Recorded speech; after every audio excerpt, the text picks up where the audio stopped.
The small scout ship drifted silently at the edge of the solar system.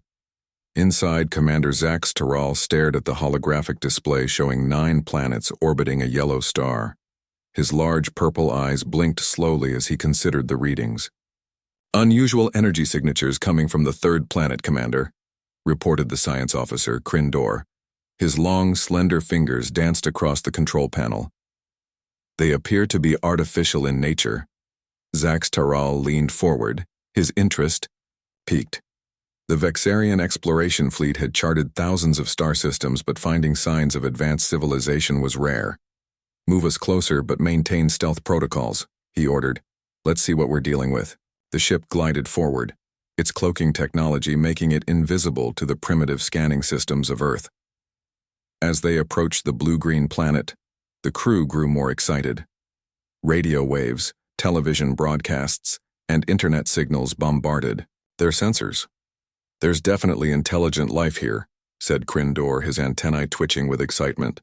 "And they're technologically advanced enough for electronic communications and space travel, though very limited." Zax Taral nodded. "Begin decoding their transmissions. I want to know everything about these beings before we decide on first contact." Protocols. On Earth, far below the alien ship, Park Ranger Alan Kelly hiked through the dense forest of Yellowstone National Park. The morning dew still clung to the pine needles, and his boots made soft impressions in the damp soil. His partner, Diane Summers, walked a few paces behind him, her eyes scanning the forest floor for tracks. "Look at this," Alan called, kneeling beside a disturbed patch of ground. "Someone's been through here recently, and these aren't hiking boots." Diane joined him, her experienced eyes quickly assessing the signs. "Poachers," she said grimly. "Probably after the elk. I found spent shell casings about a quarter-mile back." Alan stood up and adjusted his ranger hat. "3rd time this month. Let's follow the trail and see if we can catch them in the act." As the rangers tracked the poachers deeper into the forest, neither noticed the small disc-shaped object hovering silently above the tree line. The Vexarian observation drone recorded everything, transmitting data back to the mothership. In the ship's analysis chamber, Krindor watched the feed with fascination. "Commander, you should see this," he called to Zax Taral. "These Earth creatures are bipedal, similar to the Zentari, but with much less fur and no visible defensive adaptations." Zax Taral joined him, studying the images of the 2 humans moving through the forest. "They look physically unimpressive. How could such vulnerable beings achieve technological advancement?" "That's what puzzles me," admitted Krindor. "According to our scans, they're not even the largest or strongest species on their planet. Many of their world's predators could easily kill them." The drone's feed suddenly picked up another group of humans, the poachers Alan and Diane were tracking. These humans carried long metal objects that the ship's computer quickly identified as projectile weapons. "Are those weapons?" asked Zax Taral, his skin changing from green to a concerned yellow. "Yes, primitive but effective," Krindor replied. "They use controlled explosions to propel small metal objects at high velocity, quite deadly at short range." The commander watched as the poachers stalked through the forest, weapons ready. "Are these humans at war?" "I don't believe so," said Krindor after analyzing more data. "Our systems have intercepted their communications. These particular humans are doing something called illegal hunting, killing other species without proper authorization." Zax Taral's skin shifted to a deep blue of confusion. "They need authorization to hunt? That suggests they have rules about predation. Fascinating." The observation continued as Alan and Diane closed in on the poachers. The rangers moved quietly, communicating with hand signals that the aliens found difficult to interpret. "Commander, we're receiving military communications from various parts of the planet," reported the communications officer. "These humans maintain large armed forces and possess weapons capable of mass destruction, including atomic weapons." Zax Taral's skin paled. "A predatory species with nuclear capabilities? This could be concerning." Back in the forest, Alan and Diane had spotted the 3 poachers. The men were standing over the fresh carcass of an elk, field dressing it with large knives. "U.S. Park Rangers, don't move," Alan shouted, stepping into view with his sidearm drawn. The poachers froze, then one bolted into the woods. Diane pursued, while Alan kept his weapon trained on the other two men. From orbit, the Vexarians watched the confrontation with growing interest. "Look at the social dynamics," Krindor noted. "Some humans hunt prohibited prey, while others enforce the rules. Yet they're the same species. They compete with themselves while cooperating in larger groups." Zax Terrell nodded thoughtfully. "Prepare a comprehensive report for the High Council. I believe we've discovered something unprecedented. A mid-tier predator that became the dominant species through intelligence rather than physical prowess." As night fell over Earth, more Vexarian drones deployed, spreading across the planet to observe human behavior in different environments. They watched cities teeming with millions of cooperative yet competitive humans. They observed military, bases, sports competitions, and hunting expeditions. In his private quarters, Zax Terrell reviewed the preliminary findings. The data showed a species that should have been easy prey for Earth's larger predators, yet had somehow managed to become the planet's undisputed apex species. "Computer, begin recording," he said. "Initial assessment of planet Earth. We have discovered a true anomaly. The dominant species, which calls itself human, appears to be a physically unimpressive omnivore that evolved from prey animals. Despite this, they have developed advanced technology and become the apex predator of their world." He paused, considering his next words carefully. "Most disturbing is their recreational hunting behavior.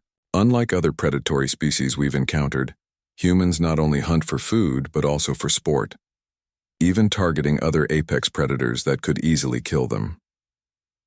In essence, we have discovered a planet where apex predators hunt other apex predators." Zax Terrell stared at the blue-green world on his view screen. "Recommendation: proceed with extreme caution. These humans may be the most dangerous species we've ever encountered, not despite their physical limitations, but because of how they overcame them." As the Vexarian ship continued its silent observation, Alan and Diane finished processing the arrested poachers. Neither had any idea that high above them visitors from another world were watching, visitors who found humans more terrifying than any creature they had ever encountered before. 3 days after the initial discovery of Earth, the Vexarian scout ship received a transmission from the High Council. Commander Zax Terrell gathered his senior officers in the command center to hear the decision. "The Council has authorized a full observation mission," Zax Terrell announced, his skin shifting to a proud purple hue. "We are to deploy monitoring drones to all major regions of the planet and collect comprehensive data on these humans before any contact is considered." Krindor's antennae quivered with excitement. "This is unprecedented. Never has the Council approved such extensive observation without initial diplomatic overtures." "The humans' predatory nature concerns them," said Zax Terrell. "As herbivores, our people have difficulty understanding species that hunt for sport. We need to determine if they pose a threat to the galactic community." Within hours, dozens of cloaked drones left the mothership, heading to various locations across Earth. Each was equipped with advanced sensors capable of monitoring communications, recording behavior patterns, and analyzing biological data. 1. Drones settled above a remote research station in Alaska. The small cluster of buildings sat nestled between towering pine trees and a frozen lake, isolated from other human settlements. Inside the main building, wildlife biologist Susan Carter frowned at her computer screen. For the third time that day, her equipment had malfunctioned, showing strange electromagnetic interference. "Frank, are you seeing this?"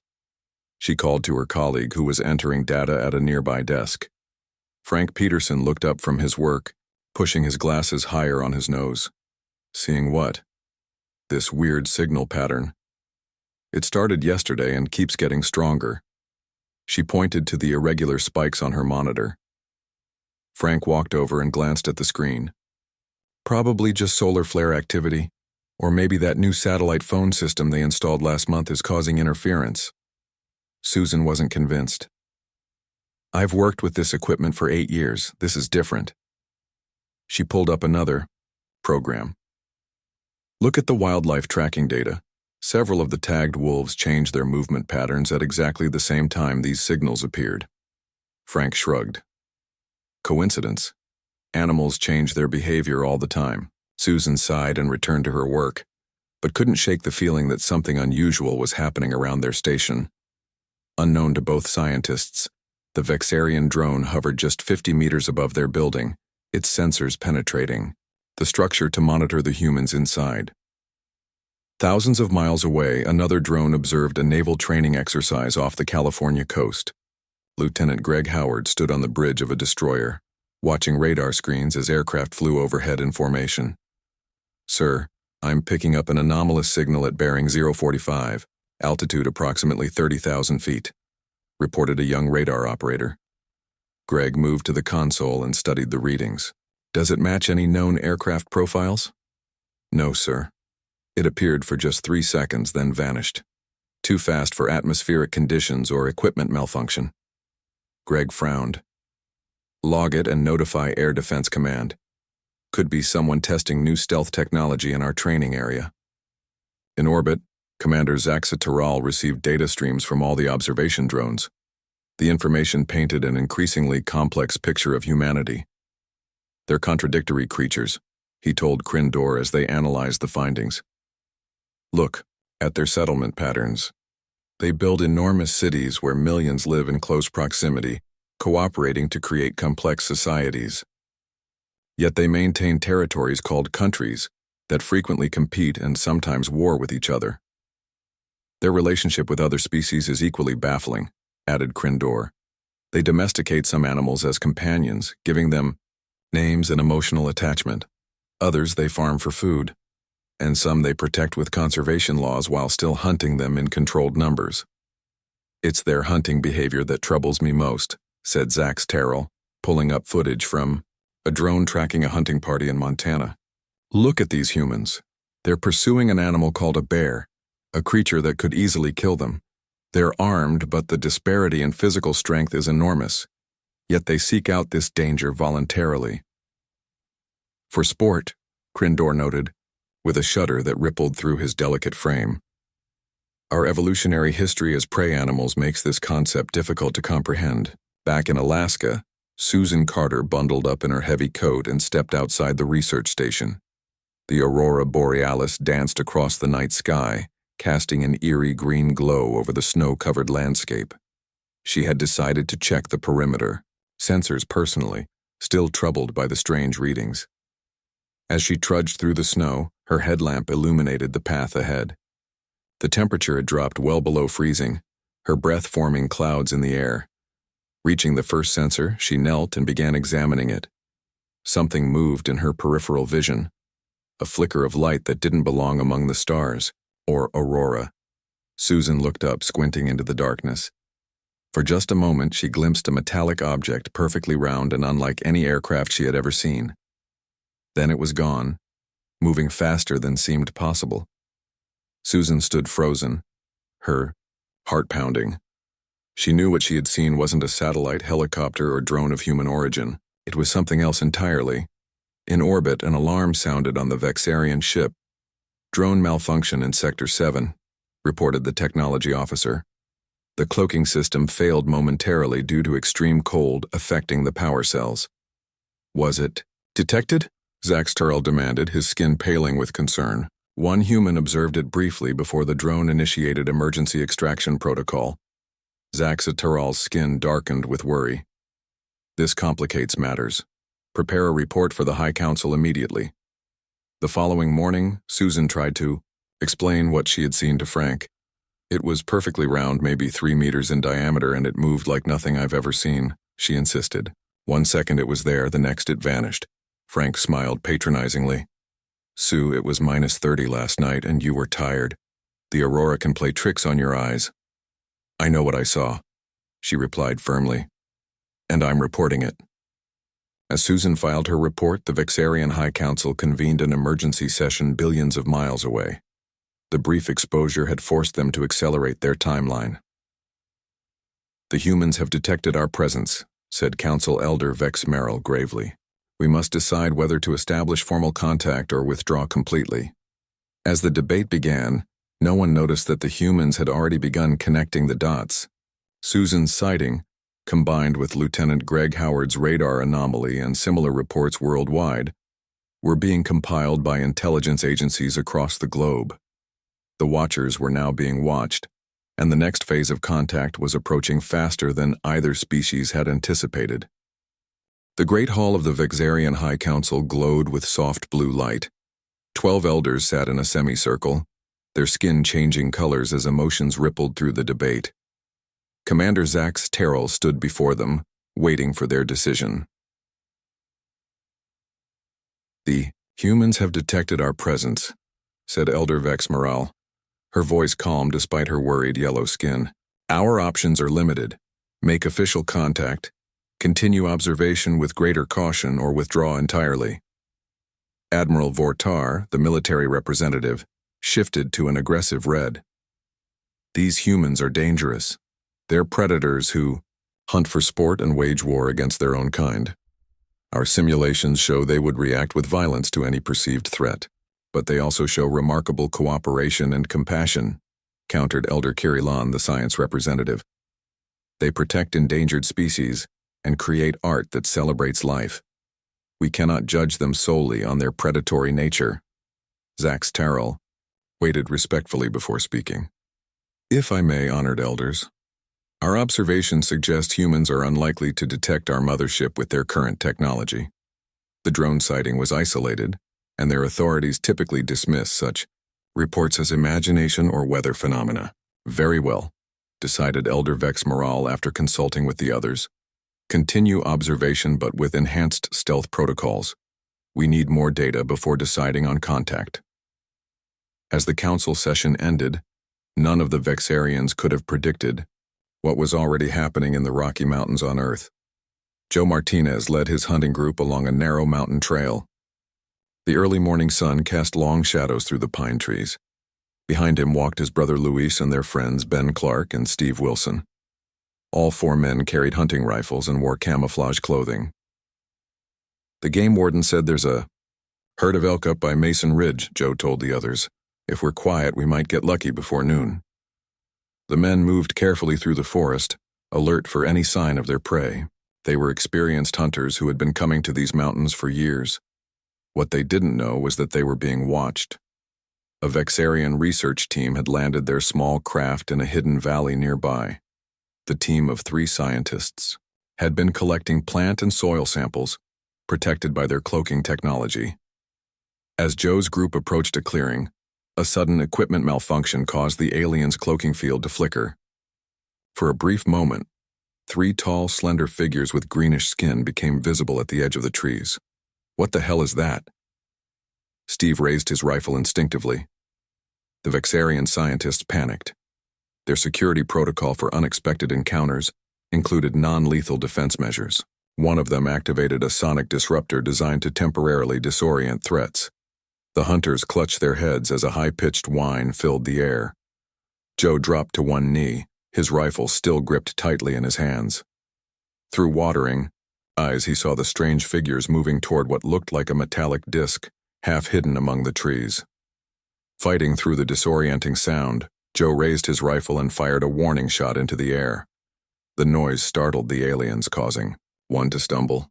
In the confusion, the sonic disruptor's intensity increased, knocking all 4 hunters unconscious. The lead Vexarian scientist, Real Nar, approached the fallen humans cautiously. "They're only stunned. We should leave immediately and report this encounter." "Agreed," said his colleague. "This violates our observation protocols." The Vexarian team quickly returned to their craft and departed, sending an urgent message to the mothership. They didn't realize that Ben Clark's phone had automatically uploaded photos of the encounter to his cloud storage before he lost consciousness.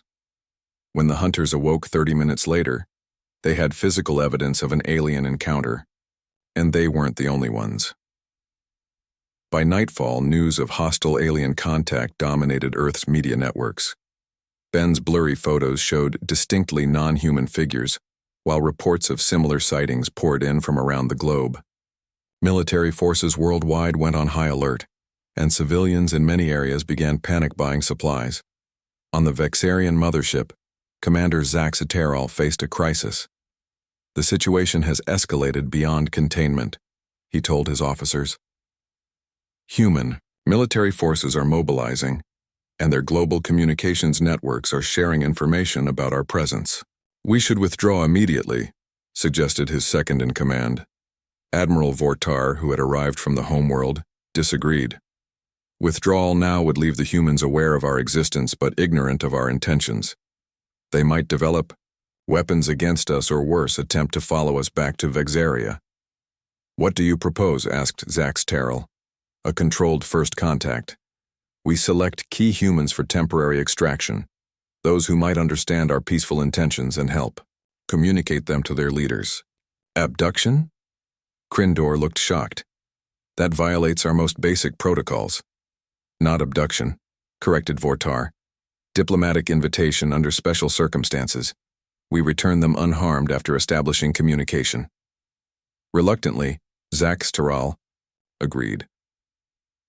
Identify suitable candidates immediately. The ship's computers quickly highlighted potential contacts.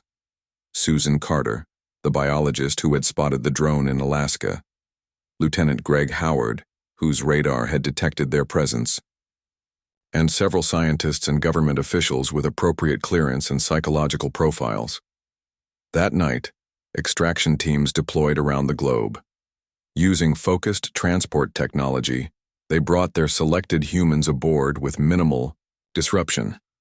Susan Carter was checking equipment readings when a soft blue light filled her lab.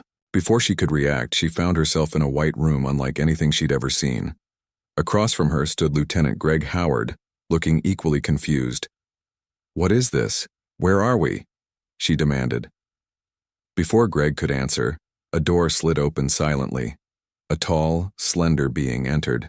Its skin shifted from nervous yellow to a calming blue as it addressed them in perfect English. "Humans, please remain calm. I am Commander Zaxaterol of the Vexarian Exploration Fleet. You are aboard our vessel in orbit around your planet. You will not be harmed, and you will be returned to Earth once we have established peaceful communication." Susan stared in amazement. "You're real. I knew what I saw wasn't my imagination." Greg stepped forward protectively. "Why have you taken us?" "A regrettable necessity," replied Zaxaterol. "An unplanned encounter with your kind has created fear and misunderstanding. We need your help to establish peaceful contact with your leaders and prevent potential conflict." As they spoke, Earth's military forces were tracking the alien vessel and preparing a response. In Washington, London, Beijing, and Moscow, defense officials developed strategies for what many believed was an imminent invasion. And in the Rocky Mountains, Joe Martinez and his hunting party were telling a very different story to military intelligence officers. A story of unprovoked alien aggression that confirmed humanity's worst fears. The peaceful observation mission had become a dangerous diplomatic crisis, with both species on the brink of actions they might later regret. Susan Carter and Lieutenant Greg Howard stood side by side in what appeared to be a conference room aboard the alien vessel. The walls glowed with a soft light that seemed to come from nowhere in particular. In front of them, 3 Vexarians sat at a curved table. "I still don't understand why you chose us," said Greg, his military training keeping his voice steady despite his racing heart. Commander Zaxaterol's skin rippled with blue patterns as he spoke. "You both encountered our technology and responded with curiosity rather than fear. Our psychological analysis suggests you can comprehend our situation." "Which is what, exactly?" asked Susan, her scientific mind already cataloging everything about the aliens. Their height, their color-changing skin, their 4-fingered hands. Krindor, the science officer, stepped forward. "We are Vexarians, from a planet about 70, of your light years distant. We are explorers and scientists, not conquerors. Yet you abducted us," Greg pointed out firmly. "A regrettable necessity," said Admiral Vortar, his skin flushing a defensive orange. "The incident with your hunters escalated matters beyond our control." A holographic display appeared in the center of the room, showing images of the Rocky Mountains encounter. Susan and Greg watched as Joe Martinez and his hunting party confronted the Vexarian research team. "They raised weapons," said Vortar, pointing to the hunters' rifles. Our scientists activated defensive measures, not realizing this would be interpreted as an attack. Those are hunting rifles, explained Greg. They were probably after deer or elk, not aliens. Zach's Terrell's skin paled. You mean they routinely carry deadly weapons even when not expecting danger? Susan and Greg exchanged glances. Well, yes, said Susan. They're hunters. That's what hunters do. The three Vexarians seemed disturbed by this information. Krindor activated another holographic display, this one showing Earth's various predatory animals: lions, sharks, bears, and wolves. Our initial analysis suggested one of these would be your planet's apex predator, he explained. We were confused to find that humans, physically weaker than many of these species, had become dominant instead. We evolved differently, said Susan, her biologist training helping her understand their confusion. Humans aren't the strongest or fastest, but we have endurance, cooperation, and intelligence. Intelligence alone doesn't explain your dominance, said Vortar. Other intelligent species on your planet, dolphins, certain apes, even some birds, haven't conquered their environments as you have. May I ask you something? Susan said. She pointed to a tray of food that had been provided for them. It contained only fruits, vegetables, and what looked like colorful grains. You're herbivores, aren't you? Zach's Terrell nodded. Our species evolved on a world with plentiful plant life and few natural predators. We never developed hunting behaviors. That explains a lot, said Greg, beginning to understand. You don't have the concept of predation in your evolutionary history. We understand predation as a biological concept, corrected Krindor. What we find difficult to comprehend is recreational hunting, killing when not necessary for survival. Admiral Vortar's skin darkened to a concerned purple as he activated another holographic display. This one showed footage of human warfare, hunting expeditions, and even children playing violent video games. Your species seems to have an instinctive attraction to violence, he said. You hunt dangerous animals for sport. You simulate killing in your entertainment. Even your young practice virtual predation. Susan shook her head. You're missing the context. Humans evolved as persistence hunters. Our ancestors chased prey until it collapsed from exhaustion. We developed tools and cooperation to overcome our physical limitations. But you no longer need to hunt, said Zaxitaral. Your technology provides abundant food. True, Greg acknowledged. But evolutionary behaviors don't disappear overnight. Some hunting traditions continue as cultural practices, not necessities. Krindor approached a console and pulled up a complex diagram. Our analysis has reached a conclusion that troubles us. Humans are not apex predators who evolved intelligence. You are intelligent predators who became apex through technology and social structures. Susan thought about this. That's actually a good way to put it. It makes you potentially dangerous. To the galactic community, said Admiral Vortar bluntly, most spacefaring civilizations we've encountered evolved like us, developing technology to overcome environmental challenges, not to become more efficient predators. While this conversation continued aboard the alien vessel, Earth's response was taking shape. Military satellites had tracked the mothership's position and fighter jets stood ready worldwide. International leaders held emergency sessions to coordinate a potential defense strategy. In the Rocky Mountains, Joe Martinez and his hunting party had become reluctant celebrities. After being debriefed by military intelligence, they were kept in a secure facility for their protection. Joe, however, had a different perspective on the encounter than what he had initially reported. I don't think they wanted to hurt us, he told the intelligence officer across the table. They had some kind of sound weapon that knocked us out, but they could have killed us easily. They didn't. So you're changing your story? Asked the officer skeptically. Not changing it. Just thinking about it differently now that I've had time to process what happened. They seem scared of us, not the other way around. Back on the Vexarian ship, Susan had a sudden insight. You're afraid of us, she said simply. The three aliens exchanged glances. Zaxtaral's skin shifted through several colors before settling on a truth-telling blue. Yes, he admitted. Your combination of predatory instinct and advanced technology is unprecedented in our experience. That's why you've been studying us so carefully, said Greg. You're trying to determine if we're a threat. Precisely, confirmed Krindor. Our simulations predicted your planet's apex species would be something like tigers or sharks, creatures with obvious physical advantages. Instead, we found beings who hunt other predators for recreation, yet build complex societies spanning your entire world. Susan smiled slightly. Well, when you put it that way, I can see why we might seem frightening. A junior officer entered the room and whispered urgently to Zax Terrell, whose skin immediately paled to an alarmed white. What is it? Asked Greg, noticing the change. Your planet's military forces have detected our vessel and deployed what appear to be weapons platforms. Additionally, we've received a report that our research team in your Rocky Mountains region has been captured by a group of hunters. Joe Martinez, Susan guessed. The hunter from your footage. Zax Terrell nodded gravely. The situation has become critical.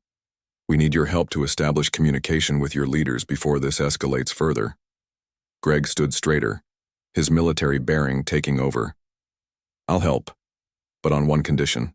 You need to understand that approaching our world secretly and taking people from it, however good your intentions, was a serious mistake. Any peaceful contact must begin with acknowledging that error. The Vexarians conferred briefly, their skin colors shifting in what Susan realized was their natural form of communication. Finally, Zax Terrell turned back to them. Agreed. We will prepare for official first contact following your protocols. The future relationship between our worlds depends on what happens next. The United Nations Security Council chamber was silent as world leaders waited. Giant screens had been hastily installed along one wall. Military advisors stood nervously behind their seated representatives. This was perhaps the most important moment in human history. The main screen flickered to life, showing Susan Carter and Lieutenant Greg Howard standing beside Commander Zax Terrell. The alien's skin shifted through calming shades of blue, a deliberate effort to appear non-threatening. Leaders of Earth, Susan began, her voice steady despite her nerves. We are speaking to you from the Vexarian exploration vessel in orbit, around our planet. We are unharmed and here of our own free will. UN Secretary General Maria Valdez leaned toward her microphone. Dr. Carter, Lieutenant Howard, are you truly safe? We need your honest assessment of this situation. Greg stepped forward. Madam Secretary General, we are safe. The Vexarians are peaceful explorers who made a serious cultural miscalculation. They have agreed to follow proper diplomatic protocols moving forward. Zax Terrell moved beside them, his tall frame making the humans look small by comparison. People of Earth, I am Commander Zax Terrell of the Vexarian Exploration Fleet. On behalf of my government, I apologize for our unannounced observation of your world and the unfortunate incident with your hunters. We come in peace and wish to establish formal relations. The chamber erupted in murmured conversations. Secretary General Valdez raised her hand for silence.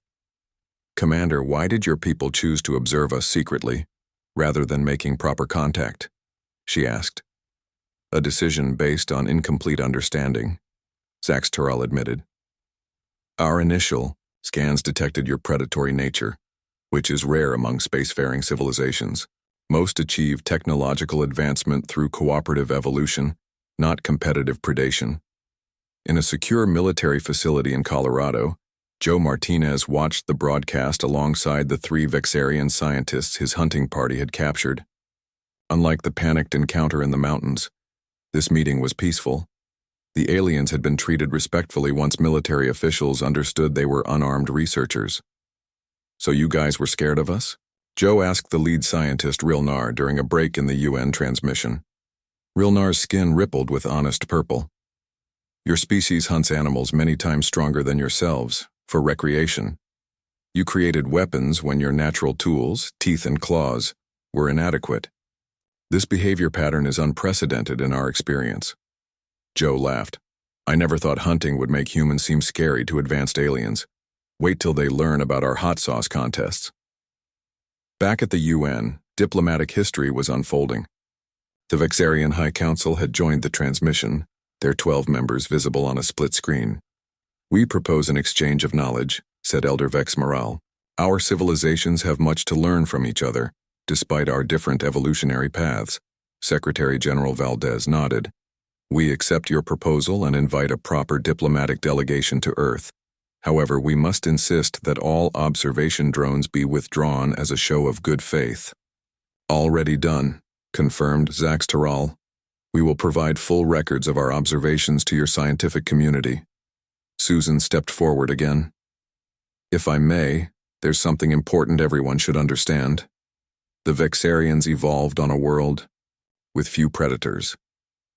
Their civilization developed technology to overcome environmental challenges, not to hunt more effectively as ours did. This fundamental difference in our development is why they found us so difficult to understand." "And potentially dangerous," added Admiral Vortar, his orange skin betraying his continued concern. The Russian representative spoke up. "Are you suggesting humans pose a threat to your people, Admiral?" "Not intentionally," Vortar replied carefully. "But your instincts were shaped by predation. You develop nuclear weapons within decades of discovering atomic energy. You simulate warfare in your entertainment. Your children play games involving hunting and combat." The chamber fell silent as the implications sank in. Humans had always viewed themselves as the underdogs of the natural world, clever primates who outwitted stronger predators. The idea that advanced aliens might see them as frighteningly aggressive predators was a perspective shift few had considered. "Secretary General," Valdez broke the silence, "perhaps we have been shaped by our evolutionary past, but we are not defined by it. Humans are capable of tremendous compassion and cooperation alongside our competitive tendencies. That duality is what fascinates us most," admitted Krindor. "You compete fiercely yet cooperate on unprecedented scales. You hunt for sport yet protect endangered species. You wage war yet strive for peace." Over the next several hours, the framework for humanity's first interstellar diplomatic relationship took shape. The Vexarians offered to share defensive technology, protection against asteroids and environmental disasters, in exchange for cultural exchanges and the opportunity to study Earth's unique evolutionary history. 1 month later, Susan Carter and Greg Howard stood in the Vexarian mothership's observation deck, preparing to depart for the alien homeworld as Earth's first ambassadors. Behind them, a small delegation of scientists, diplomats, and cultural experts checked their equipment. "Nervous?" Greg asked Susan as they watched Earth growing smaller below them. "Excited," she corrected. "We're the first humans to visit another civilization. I still can't believe they chose us." "We're the ones who didn't panic when we first encountered them," Greg reminded her. "That counts for a lot."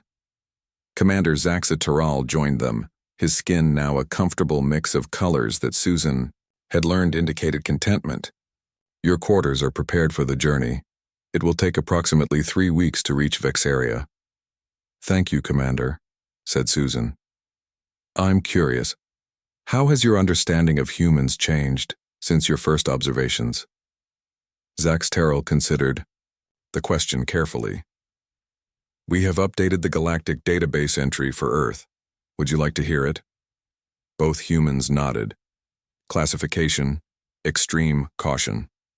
The only known world where apex predators evolved to hunt other apex predators. Their capacity for both violence and cooperation makes them uniquely unpredictable and potentially the most dangerous allies in the known galaxy. Greg raised an eyebrow. "Dangerous allies? That sounds ominous." "Actually, it's a compliment," replied Zax Taral, his skin shifting to a warm purple. "There are other spacefaring civilizations less peaceful than ours.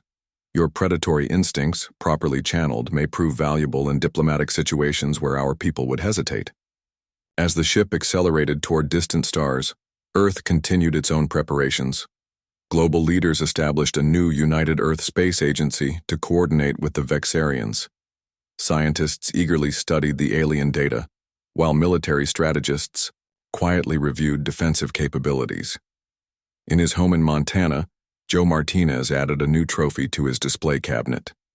Next to mounted deer antlers and fishing trophies sat a deactivated Vexarian drone, given to him as a diplomatic gesture. Under it, a small plaque read, "The day aliens discovered that on Earth, even the predators get hunted." Humanity had taken its first steps into a wider galaxy, carrying both the shadows of its predatory past and the light of its cooperative potential. The universe would never be the same.